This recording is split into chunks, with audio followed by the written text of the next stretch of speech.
Good evening, everyone, and welcome to Fireside Chat. My name's Brent, and with me is Mark. Just to let you know, for the first sort of part of Fireside Chat, Fireside Chat, we're going to catch up on the sightings for the week and the highlights for us. And then later on, we're going to invite Steph and Scott in, and we're going to have a general question and answer session with you guys. Okay, so Marcus, for me, how was your drive this afternoon? Oh, it was very nice, very nice. Can you hear that impala? I just heard an alarm call behind me, yeah. Was there only one though? Yeah. I don't know if it's us that is... Oh.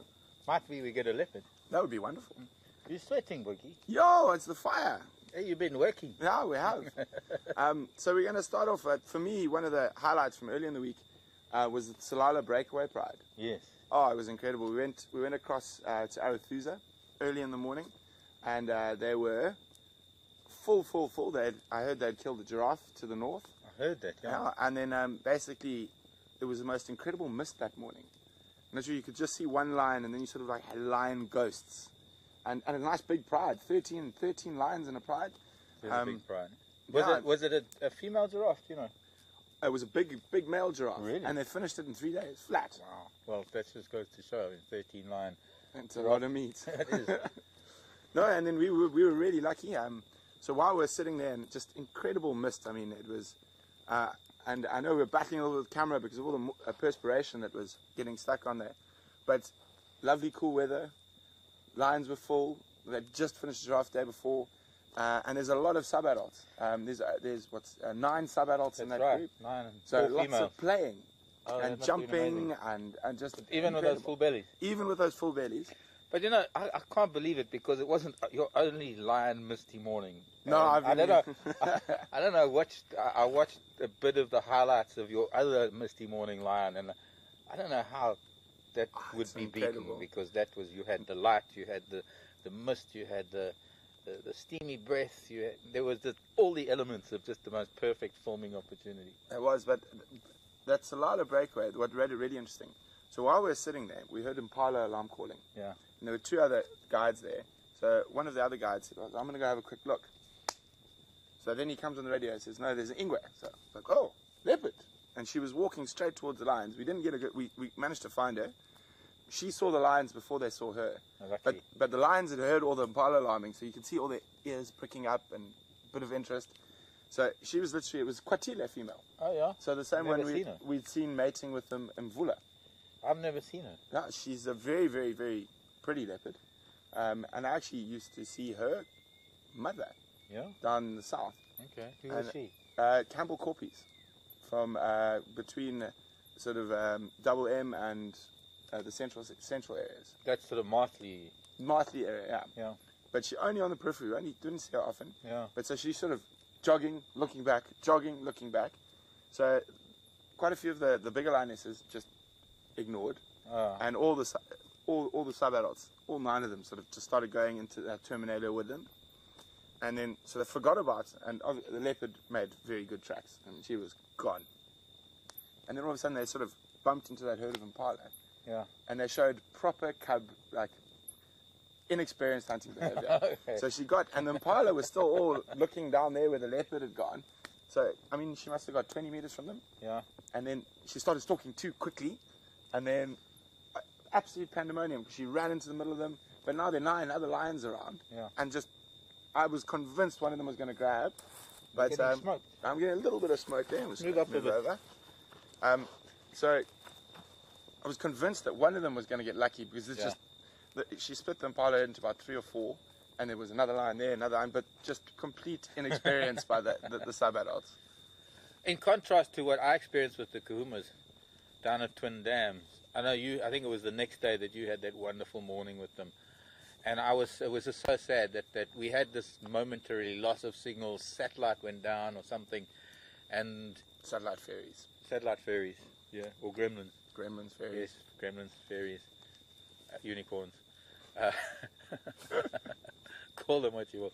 But yes, they went off after a giraffe, and what was interesting there because they were also quite full. They'd evidently had a buffalo. We didn't really know. Nobody really knows where they had the buffalo. In Kruger, as far as my understanding. Really? Is. Yeah. And they came all the way with full bellies. I know, very strange behavior. But maybe they met another pride on the Kruger side. But what was strange was that there was this hyena that was seen running out onto Gowrie Main with a buffalo leg in its mouth.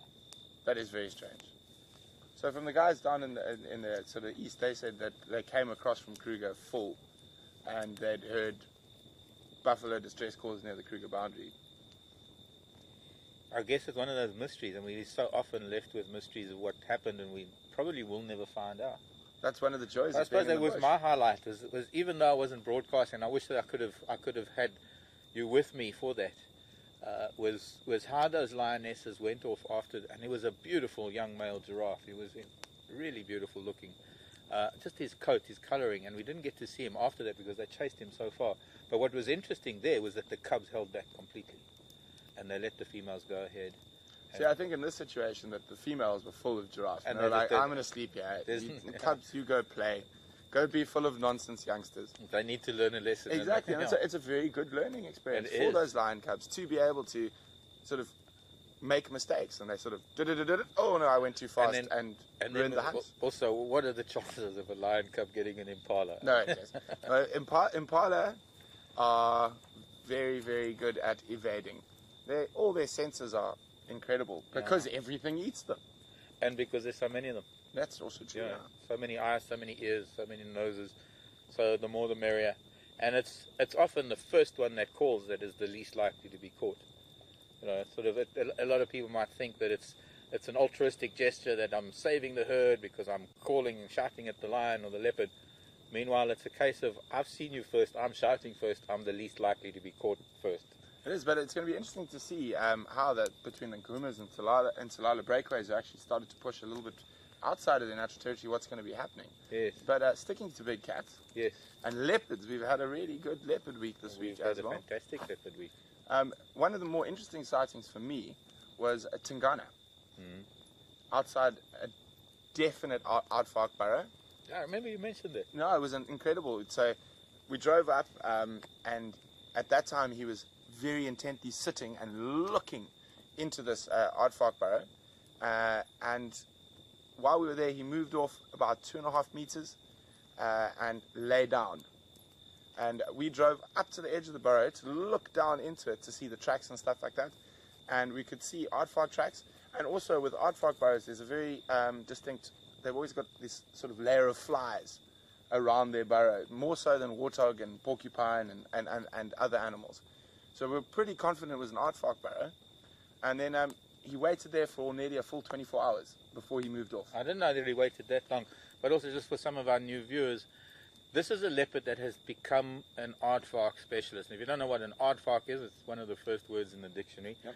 But it is an ant bear. It's an African ant bear. It's nothing like the giant ant bears of South America. This is a really very heavy, piggish looking, almost 60, 70 kilograms. Yeah, a really very big, heavy, big round, muscular little animal with very, very big claws. Digs into termite mounds. It's predominantly a termite eater, and it lives in the termite mounds as well.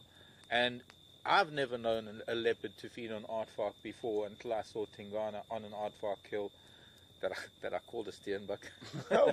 We all make mistakes. And I think that was his second, and then he had a third one after that. So he would probably go after. As far as I've heard from the guys at Arethusa this year. So it's definite. You know, we get this. Sometimes you find an old leopard that just manages to find that one thing that is becomes so adept at hunting. And I've known warthog hunters, I've known porcupine hunters, but it's the first time I've got to know an aardvark hunter. Which is quite sad because he's going to deplete the population of aardvark. That is true. How many have you seen? In my life? No, here. Yeah, I've seen one in the Sabi Sands in my whole guiding career. Yeah, I think maybe I've seen one or two. If I remember, I probably saw one down in the Sabi in the old days that my brain can't recall, but I've seen one here at Djuma. I haven't seen one yet at Djuma. With Herman, tracks? We were with Herman. In fact, I'm pretty sure that one day we'll find Tingana just to the south of Treehouse Dam, amongst that sandy veld, just south there, where there are a lot of holes. And we were sitting with a herd of elephants, and the Land Rover just happened to be in a spot where maybe the weight of the landy started pushing sand in, because these are not termite mounds. This is just burrowing straight into the sandy soil. And this aardvark, I think Herman saw it. Aardvark came barreling out of one of those holes, and it was just a bit too fast to catch it on camera. But I have seen aardvark at home. I've actually got a road at home called Sambani Road, so I'm lucky that I've seen it at home. Not often. No, not often. And you don't even see their tracks that often either. They don't walk down the roads like a lot of animals. No. Still with leopards, probably my most exciting sighting of the week. Yes, I was literally vibrating after that sighting. It was absolutely incredible. Which was the quarantine male leopard stalking guinea fowl. Or actually, we followed him quite a while. He stalked something we couldn't see. But more interestingly, we're going to test out a new piece of equipment that we've got in final control now. And we're all very excited. And we'd really like to know about what you guys think. So we're actually going to be able to show back the clip of quarantine trying to catch those guinea fowl and in slow-mo. So this is really, really exciting. So we're quite excited to test out the new equipment. So we're going to hand over to final control so you guys will be able to have a look at that clip, and then we'll come back and we will chat about it afterwards.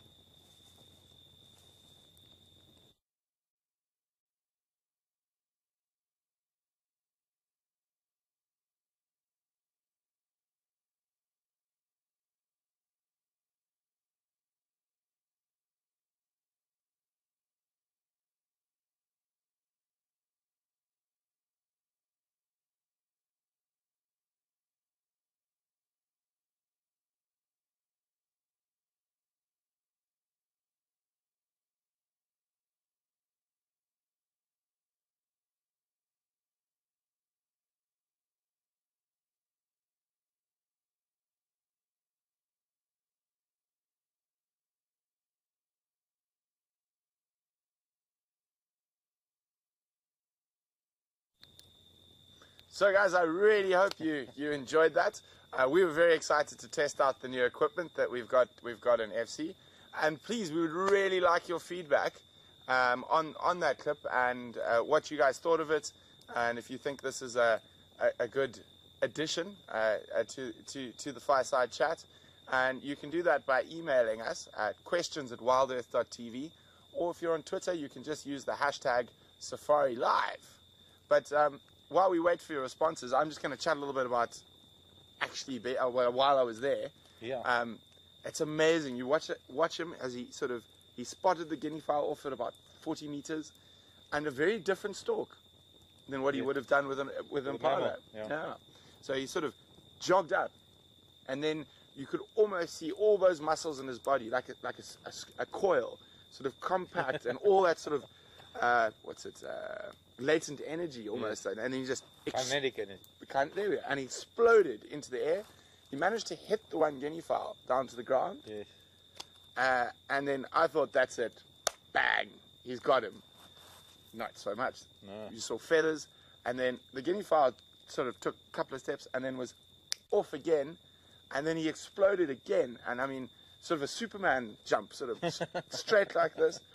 And I guess, I mean, I'm just under about 10 centimeters shy of 2 meters, and I think he would have been another meter above my head. Yeah, and probably covered 5 meters vertically. Yes. And that was from a standing start. So as he did the first jump, he stopped. He still had to turn and then jump the second time. And then afterwards, very unfortunate, he sort of sat there licking himself, saying, looking a bit embarrassed. Yeah. I meant to do that. Yeah, I didn't mean to catch that guinea fowl. I just wanted to give it a fright. Funny, Steph and I were tracking this morning, and we saw a guinea fowl that was separated and was hiding under was around some dwarf mongoose. Steph seems to think that it might have been the guinea fowl that was attempted. It was up near Sydney's Dam. That's exactly where we watched that sighting. Yeah? Yeah. It's interesting. I remember, I'm sure there's some of your old viewers out, older. What I mean, no. Now you're in trouble, Marcus. Let me rephrase that a little bit more gently. Some of your viewers have been here with us for some time now. You'll remember back to about 2009, perhaps. And I think it was Karula, who was walking down the road. Misha and Induna were quite young at the time. I think it was her. She was walking down the road. I know that Peter Pretorius was presenting at the time. I can't remember who was on camera, but she was walking down the road. It was probably late summer because there were tall grasses, what we call the middle manaki. When you get the two tire tracks and you get the grass in the middle of the road, we call it a middle manaki, which means like the middleman. And that was quite high. So she was walking down the left, and there was a dove on the right. And as she walked past, she didn't see the dove because of the middle manaki. And as she walked past the dove got a fright and flew up, but flying up must have flapped the grasses. And so she got a fright, but it showed, and I know that we got this on film, it showed the lightning fast instinct of a leopard.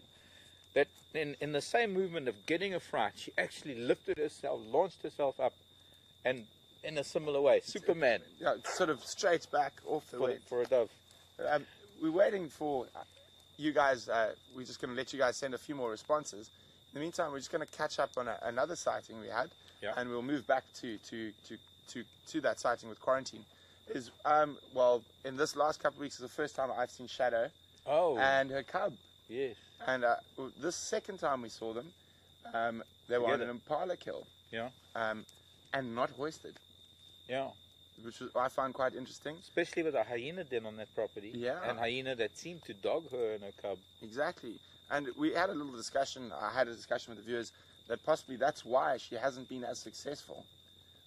Although I know she does and has been seen hoisting kills before. But maybe her tendency not to hoist as much as a leopard like Karula, who's a fantastic mother. Who has a hyena den on the property as well. Yeah, but we've also seen Karula not hoisting. Okay, so it's interesting. What time of the day was that kill? I'm not sure. It was. When did you? It had been on the ground for 2 days. Oh wow. Yeah, and the cub was feeding on it while we were there. Okay, now that's very unusual because a hyena will smell it as soon as it sort of happened almost. And she'd done the normal sort of pretend and like kicked grass over it. Yeah, because the stomach content would have been taken out by then. Yes, and she'd buried the stomach contents. But she'd been on that for 2 days. She left it on the ground while she went. She fed first, left it on the ground, went to fetch the cub, and brought it back. And my understanding, this is so far Shadow's most successful attempt at raising a cub, getting to 7 months. That's interesting. It's interesting, especially coming from a leopard who has been so successful over the years. But it just goes to show that different territories offer different challenges, I suppose, in raising cubs. It is. And it's not like she has a territory that's not a prime territory. It's a very good territory that she holds. Yeah, it is. Very much so. Thank you very much, everyone, for all your responses on Twitter. It has been incredible. We also think the ability to do a few little... Well, there apparently might be some... Oh, there's a hyena visiting us. Hello, Missy. There we go. Hello, hyena. Just coming to make sure... Par for the course. If possible, can we put a spotlight on it and... We can't swing the camera that far. Sorry, guys. Hopefully, you might come back closer just to make sure we're not up to too much mischief. But anyway, back to it. Thank you very much for your response. We think it's a really, really wonderful addition to the Fireside Chats to be able to play back some of the highlights for the week, and also slow-mo. Yes. Because it's so quick in real life. That slow motion facility is incredible. We've got some amazing equipment, and thanks to all of the powers that be at WildEarth for bringing this new stuff over. He's come closer, the hyena. He's just coming to have a look. Hello, Missy. It's a very old one. No, it looks like quite a young one.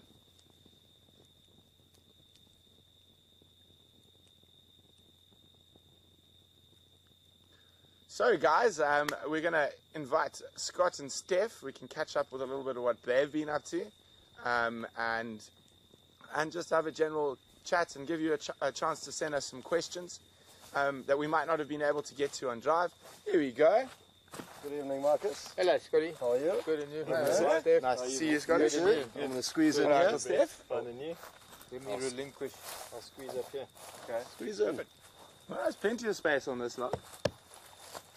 Mind the notch there. Yes. In an inconvenient place. Yes. That might. Hello, everyone. So, Scott, Steph, can you tell us a little bit about what you guys have been up to this week? Well, go for it. I think. Yeah, it's been a really wonderful time for myself and Steph over the last week. We actually know one another from lodges that we both worked at previously.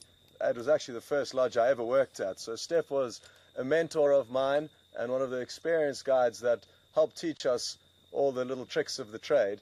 And it's so great a few years down the line to be working with him again. And it's almost a slight roles reversed. I'm not entirely showing him the ropes, but I'm showing him the way around. So we've been spending the last week or two familiarizing myself even more, and also Steph with the property and all the roads and different places where the animals like to hide out. And he's still been teaching me a lot of stuff in between while we are on these missions. So thanks, Steph, and it's great to have you on board with us. Well, thank you for being such a gracious host, all of you, in actual fact. It's been quite a lot of fun to experience this property with you, and especially, seeing you come so far. Yeah. Success. Success, yeah. Well, Steph saw me as a hatchling, a guide hatchling. But we've had some great time along the way and got really lucky with some tracking. We've managed to track down a few different leopard that... Well, speaking of tracking, we just want to say thank you very much, because as Scott and Steph actually tracked and found quarantine yesterday and then called us in. So could you guys tell us a bit more about that? Well, we certainly can, and it was a very interesting tracking exercise. We had actually found quarantine male in the morning, but it was after drive, and Brent had already closed down, sadly. We had found his tracks on top of our vehicle tracks, and we had driven into an area very close to Vuyatela Dam, and when we got to the dam, we lost his tracks. They headed into the bush on the northern side of the dam, so the opposite side of the dam to the Djuma waterhole camera. And Steph suggested we should just park the vehicle and wait. And it was absolutely the best timing you could ever imagine. We had been sitting for about 3 or 4 minutes silently. We hadn't heard any alarm calls, which is why Steph suggested we stopped. It's such a great way to find animals once the squirrels or francolin or mongoose, monkeys start alarming when they see them. And Steph said, "Come on, monkeys, please tell us where the leopard is." And in less than a split second, the monkey started alarm calling. And then, Steph, you can probably finish off the story from there. And then we got our kit together, because it was a bit of a shock realizing that we just asked this question of the bush and it got answered all of a sudden. Like, well, what do we do? Of course, we went and we decided to walk into the block to see what the monkeys were alarm calling at. There was actually 2 different monkeys looking at a spot. And we picked a termite mound and we headed towards the termite mound, and we were about a meter or so, literally this far away from our face, and he jumped off of the termite mound. Luckily not at us. He jumped along the back. I actually thought it was a francolin at first. I didn't even know there was a leopard there, and I just at the corner of my eye caught this spotted coat and this flick of a tail, and there he was standing in all his glory, not a care in the world. He walked off, hid behind some leaves, and anyway, sightings from there. Yeah, we owe you big time for that. Yeah. So, Steph, I'm sure quite a lot of our viewers are really interested about all your experience, and especially since we're talking about walking now, could you just tell us where you've walked and what experience you have on foot in wilderness areas, and what's your impression of Djuma so far since you've been walking around here? Well, let's start with the last question first, because I think it's the most important one so far. It's like, I absolutely love walking around Djuma. It's unspoiled wilderness, which has been it's refreshing to see in this part of the world. And it's just such a healthy ecosystem here. There's just so much variable, from the crests all the way down to the drainage lines. It's just so healthy. It's nice to see. And of course, there's always lots to see. To come back to my history, I've been a field guide for 16 years. Started off very similar to Scott and everyone at this log, in actual fact. Started off learning from mentors, and some of my mentors were trails guides, were guides that really enjoyed to be off of the vehicle and far away from the lodges and in wilderness areas on foot as much as what they could be. And that sort of stuck with me, that passion, that wanting to turn over every log you see and wanting to look inside every flower. And it just sort of stuck with me. And I've walked all over South Africa. I quite enjoy doing hiking trails, but mainly I was operating commercially as a professional field guide in the Kruger National Park. And then from there in the Waterberg area in the Limpopo province, which is in the top sort of eastern corner of South Africa. But from there I've walked in Zambia, I've walked in Botswana, I've walked in Namibia, I've walked in Mozambique. So moral of the story is Steph likes walking a lot. Yeah. And well, you guys have been really successful with the leopards on foot. I mean, not only quarantine, you found a few more. Yeah, we've bumped into a few leopards on foot, which is always great and always interesting to see how their behavior differs, the different leopard, because obviously we are on foot, and even though they are used to being tracked and found by all the other game vehicles in this area that operate with trackers, we are an exception to the rule, I guess, with vehicles driving around here. So the point is that they do get used to being seen by people on foot, but they are not nearly as comfortable with us as when we're in the vehicle. So it's great to see how their reactions differ between the different individuals, and even the same individual on different occasions. And that's something that somebody like Steph, and I guess Mark as well, we've spent many years walking. Yeah. Combine all that information of the reactions of animals towards you, and that way build up a library of information that you can use when things do become dangerous, or you can use your experience to prevent things becoming dangerous, because it certainly is more dangerous than being in the vehicle. You've got more chance of startling the animals as you're more silent on foot. But you're also, we pose a different entity to animals being on foot that is very different to the way they behave to the vehicles. We as humans, we've been around for millions of years. We've been in competition with the predators, and we've been probably chasing predators off of kills for millions of years to get to their meat, or we've been in competition with them. And so just our stance, just everything about us comes across as aggressive. And I think it's just from that point of view that animal sizes up very, very quickly. Whether we're vulnerable, whether we're a danger to them. And I think for a lot of us that get experience walking around the bush, especially all three of us, or four of us, sorry, have spent a lot of time walking around. None of us are that good at counting. Maths is not our strong point. That's why we're in the bush.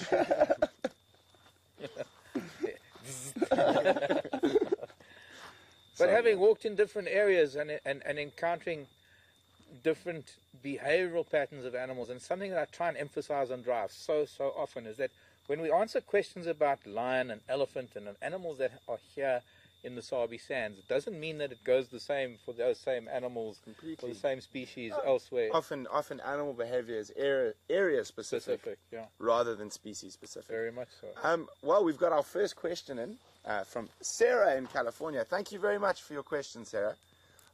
Sarah, and this one's for me, would like to know when the wildcats catch a bird, so lions or leopards, if they do manage to catch a bird, would they pluck the feathers first before eating them?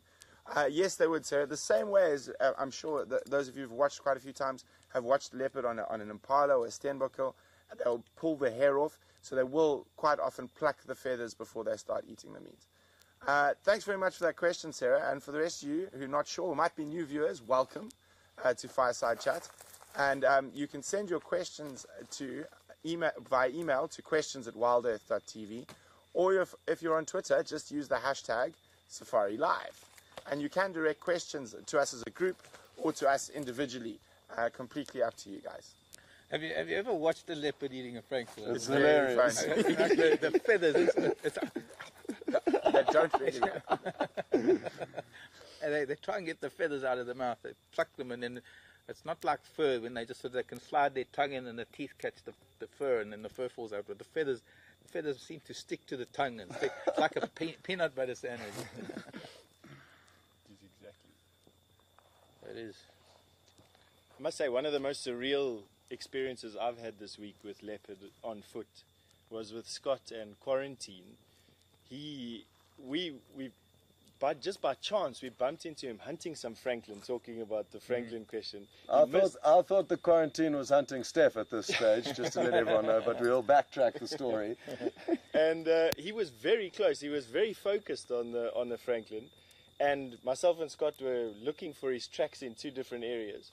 So when we finally got together with one another, and we thought that we had disturbed the area a bit too much for him, and so we made ourselves smaller by ducking down behind this bush. And he was so curious about what was going on, he walked right up to us. We were literally, I don't know, the other side of this fire away from him eventually, which is, I've never had that on foot before. Yeah. It's something that was very foreign. You know. And quarantine's done it a few times in the last couple of months. Do you think he's getting a bit too bold with it? No, I just think he's a bit curious. Yeah. And having been born. But you can't also, born under a lodge deck. Yeah. So we've got, I think Marcus, this one's for you, since you're the only one of us who lives in a reserve that has white lions. Yes. And it's from Carla in the Netherlands. Thanks very much for your question, Carla. Carla would like to know the difference in survival rates in the cubs between white lions and tawny lions. Hello, Carla. It's a very interesting question, and sometimes it varies. There have been times when white cubs have been targeted, but I suppose their survival rate is pretty much the same. And we've got some white lion down in the sort of southwestern part of the Timbavati at the moment. They were seen recently at one of the lodges. It's part of a pride, I think, known as the Giraffe Pride. I see them when I get home from either here or when I'm driving back home. I've got to drive through their territory before I can get home, and I quite often find them out on the road in the evenings when I'm on my way. And they're doing very well, but that is because it's a very stable pride. And I think in terms of their survival rate, as white individuals would be fine if the lion dynamics allowed them to be, because they're not albino. So they're not hindered by being very, very sensitive to light. They're merely leucistic animals, and they merely have a lighter coat. And I won't even go into the theory that lions are supposed to be paler in the Timbavati because there are different grasses there. But there have been white lions that haven't survived, but that has been because of the dynamics of the males taking over territories, and they would have been killed whether they were white or whether they were tawny cats. So from a point of view of answering the question, I think their chances of survival are pretty much the same, but of course their mortality rate depends entirely on the pride males and the taking over of the prides and things like that, where there's no discrimination. They'll be cubs that belong to another male, and they'll be killed accordingly. In fact, just a few months ago, there were some white lion cubs that were killed in that part of the Timbavati by changing over of a pride. And I guess it could put a contributing factor towards people thinking that maybe they are targeted more is simply because there's more hype around them because they're white. There is. But a lot of cubs, be it lion or leopard, get killed. Either by their own species or other carnivores that will compete with them. Very much so. Oh, we've got another question from Lynn in Toronto. Good evening, Lynn. Thanks for your question. It's specifically about Shadow's cub. She says she noticed 2 black stripes on the back of Shadow's cub's ears. She wants to know, will these black stripes fade away in age, or will they stay? Then I didn't see any unusual sort of markings on Shadow's cub's ears. I think it is the normal sort of bottom half of the leopard's ears that will stay dark. So I think that maybe I'm wrong. Maybe I wasn't looking closely enough. But as far as I saw, there was no unusual markings. Something to look for. I mean, next time all 4 of us. I mean, next time we see Shadow's cub, we're certainly going to look for them. And if we did miss something, or if I missed something, sorry, and we will have a look. Something that's important for the viewers to remember is that you're often getting a much better picture than what we're actually seeing. Even though we've got a small monitor which shows us what the cameraman's filming, it's often covered in a thin film of dust, and it's very small. So it's hard for us to note exactly what is being seen compared to what you guys may be But seeing. I've also been in a situation where, to get the camera angle right, I'm sitting behind a tree trunk, and I'm actually not even seeing the leopard, but the camera's being able to see it, and it's all important to be able to get the picture out there, not so much for me to see it or take photos or anything. So I can sit in a position, especially when there's a narrow angle of view and the camera's sitting way behind us as the guide, as we are driving, and with that triangulation, we sometimes forced to sort of have a view of bushes and leaves and tree trunks. But it's going to be something I'm definitely going to look out for. In fact, the next time I hear that Shadow's cubs around, I'm going to look for him. Definitely. Him. So, next question is from Terry, and this is for Scott. Okay. You had that amazing African harrier hawk sighting earlier in the week, and Terry would like to know, would an African harrier hawk go for bush babies? Ooh, very good question. Good evening, Terry, and thank you very much for sending this question through. And I will start off by answering it, but I'm definitely going to spread the load and just to hear what animals... I'm sorry, just so for those that might have missed it, could you also just explain exactly what happened? Cool. So, interestingly enough, we had returned into a lion sighting of the Kuhuma Pride here at Vuyatela Dam, not far behind us now. And the lions were fast asleep, but thankfully, in just a few minutes of sitting there with sleeping lions, I heard some birds alarm calling in a tree nearby and looked into that area and saw this African harrier hawk hanging from a kind of a vertical branch, and it was clawing, trying to pull out some prey from within a natural cavity in the tree. And they're highly specialized and evolved to hunt like this. That's how they get the majority of their food. They pluck it out of their hiding places in holes and logs, basically, and they've got the ability to be able to disjoint their leg to get into all these funny angles. And we saw it clawing away, but it couldn't actually get at anything this time. But I certainly think that they will take bush babies and just about anything that's hiding in the natural cavities in trees. A bush baby is certainly the right size, not too big for an African harrier hawk.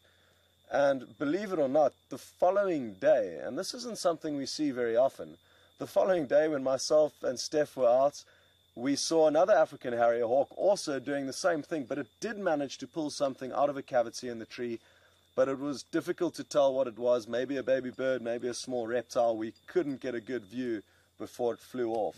But the following day, I mean, what are the chances? It's something we see so seldomly. It's true. I'm not sure, have you seen them successfully pluck anything We have, out? actually. We had on camera just off of Zoe's Road once, I remember, and it's probably, I wouldn't be surprised if it's the very same harrier hawk that we've got resident here. But it was like a biberon thick-toed gecko. It was a very large gecko, and we could clearly see that it was the gecko. But it was hanging upside down, trying to get its claws into that hole. They've got an incredible, it's not really their knee joint, it's more like the ankle joint that can extend an extra 30-odd degrees. So their habit is to sort of, using crevices in rocks and holes in trees, be able to feel around and as you say, pull things out.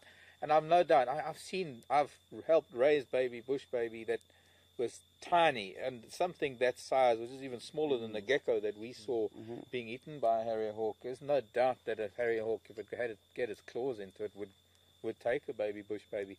I would think, though, that maybe an adult might be able to avoid it.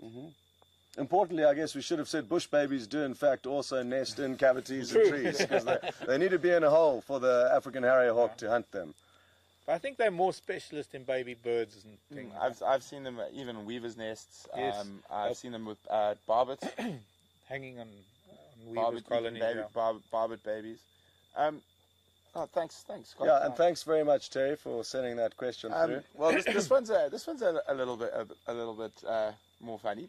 It's sort of extended it to the three of us who went to the touch rugby field today.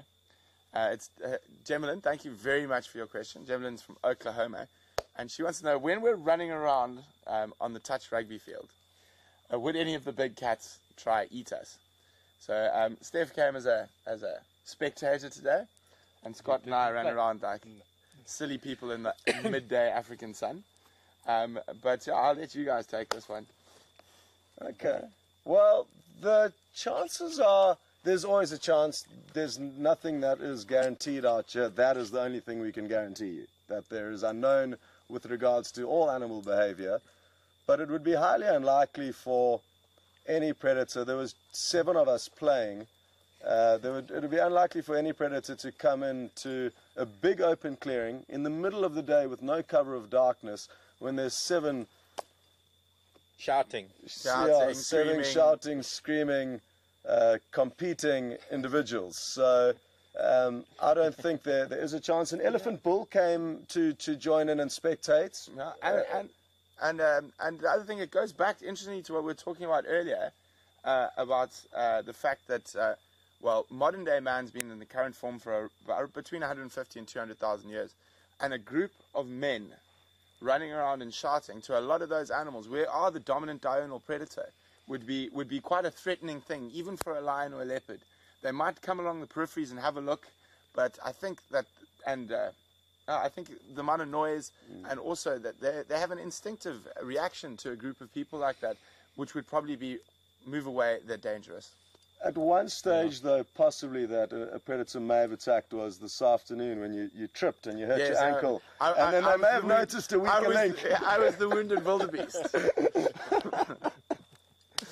I had a tracker once who remembers distinctly his grandfather telling him about stories about harvesting meat from predators.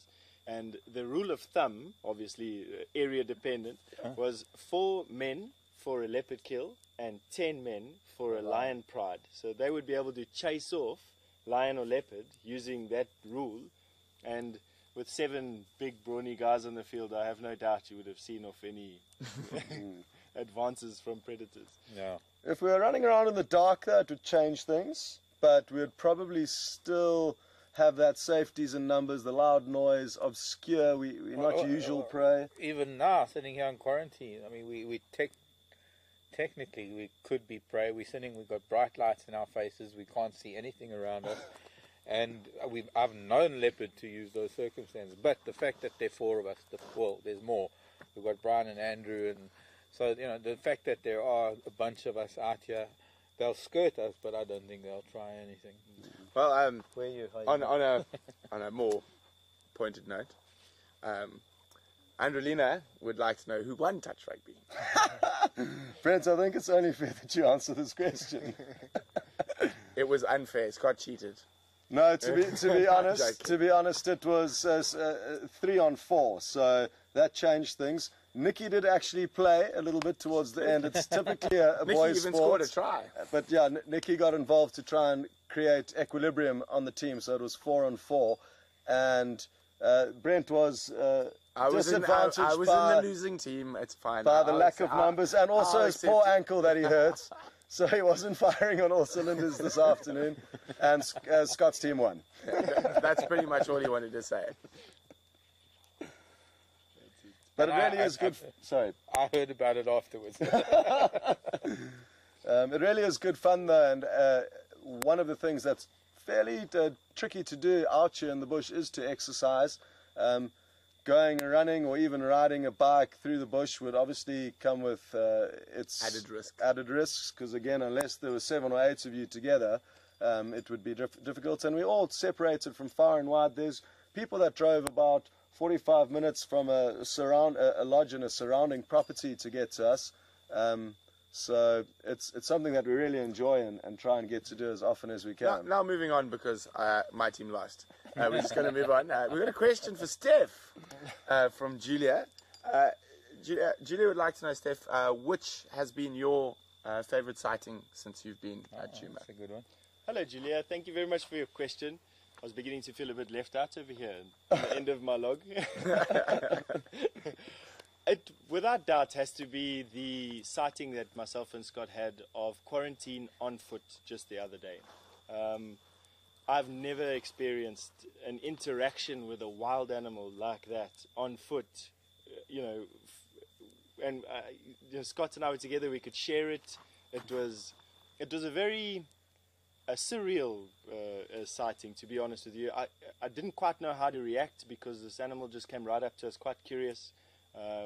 And it generates a lot of different questions. It generates in you a question of, these leopards are in their 10th or 15th or 16th generation of living with us in the bush. And as Scott and Brent were just talking about our lives here, we live here. We're part of the ecosystem. We're part of essentially part of the food chain out here. And these animals get to know you as much as what we get to know them. And I had to have a moment afterwards, a moment in reflection, saying, you know, how much did he know of us? You know, does he know of us as much as what we know of him? You know, does he know of our behavior and our voices even? Does he know how we smell? And, you know, it was just a very awesome sighting for me. So thank you very much for that. It definitely is going to be a sighting that stays with me for many years, I think. So thank you very much, Julian. Oh, we have another question from Shamrock. Thank you very much for your question, Shamrock. This is for all of us. It's a question, what do we think would happen if quarantine and Kunuma came together? For those of you who might be new and not sure, Quarantine and Kunuma are two young male leopards, about 28 months old, that we see very regularly on drive. And they are brothers and littermates, but they have been separate for probably about a year now, maybe a little bit less. So I don't know, who would like to take that one first? Go for it, Mark. Well, I suppose part of it was answered this week when we found them together on drive, and it's not really an answer we can give until we do get to see them. And we were very lucky that excuse me, bit of a frog this evening, but they were around the lodge, and it seemed like Quarantine was shadowing his brother. It seemed like he was following him. There was no attempt, even though they were sitting and looking at each other, there was no attempt at actually any physical contact. But we don't know what transpired before we got there, and we actually don't know what transpired afterwards. We only know what we saw for those few minutes that we found them, and they moved down towards the dam. And sadly, it was the end of drive, and shortly after the end of drive, as I was coming across the dam wall, we found them again at the water. They were actually drinking, not on opposite sides of the dam, but on opposite sides of a little inlet of the dam. So they were fairly close, but they were facing each other and drinking. There didn't seem to be any animosity whatsoever, but there also wasn't any camaraderie. There wasn't any sort of brotherly love that we might have seen in the past with Mission and Duna, because I haven't seen these two, of course, since, well, for their first 2 years of life. I only got to know them when they were 2 years old, so I don't know how they behaved as brothers in comparison. But what we saw was only one possible outcome of what they would do if they saw each other. There is a whole range of things that could happen. If you throw an impala into the mix. Throw an impala into the mix, there's going to be claws and teeth. And Steph, have you ever seen like littermates, young males, what happens to them after, where you've been somewhere else? First, let's start off with the fact that for a mother to bring up two full-grown male cubs is quite rare to see. So it's not something that you see very often. You don't really see two male cubs, 2.5 years old, in the same area in their natal home range, before they start to exhibit these territorial displays. So I have every expectation that at some point in their lives they will compete over a similar resource. Space and food is generally what the cats fight over. But I also think that the dominant male leopards in this area, Vula being one of them, their father, will separate them naturally as they get older. So once they start competing with the dominant male leopards, they've got another 2 years of nomadic life left where they won't be tolerated in anyone's area. So I have every expectation that they will split. I don't think that they're going to be fighting, aggressive fighting with one another, competing for space. However, if they were to meet one another as adults, there's every expectation that they could fight. So I think it's very critical that we specifically speaking of this age of these cubs, which is going on 2.5 years now, and it is the last, probably getting to sort of those last moments where they are likely to be together. I don't think we got to see Mission and Duna any time after they were around about this age, and we can't talk about any of the other cubs because they weren't two. The first litter was 2 females, and then the third litter was a male and a female. So it's just these 2 litters that were both males, and it obviously is going to be a lot different being 2 males as opposed to being a male and a female in the same litter. Yeah. Oh, thanks very much, guys. There's been a lot of questions about Jigger. Jigger's gone to the doctor, as I said, to get some TLC. We're replacing the whole engine and some other various parts. So she needs a bit of TLC. We do work in a very tough environment. So Jigger's gone off to get a full new engine, and so hopefully when she comes back, she'll be a lot more reliable, and that will hopefully having us running 2 vehicles again. So Jigger is getting some much needed love, and we all can't wait. Yes, just like you, we cannot wait. But just, I mean, it's been a fantastic week. We've had some unbelievable sightings, and I can only imagine the next week should be just as great. For me, definitely the highlight was the quarantine last night, and you guys had some fantastic stuff on foot. Marcus, a lion's chasing giraffe. I mean, that and seeing quarantine and Kanyuma together as well. And finding really Tingana, also finding Tingana here. I think that was the first and only time that they've been seen together. It is on camera. They were seen. I remember. I'm trying to think who it was. Somebody sent me a message to say they were seen together on the Djuma Waterhole cam around about July or so last year. Okay. So since then they haven't been seen, but that is only the Waterhole cam, and then we haven't had them on our drive cam since November. So it is probably one of the well, guys, few lost times. All of us here, thanks very, very much for joining us. It's been wonderful, and good night. Good night, everyone. Good night, everybody. Love you lots.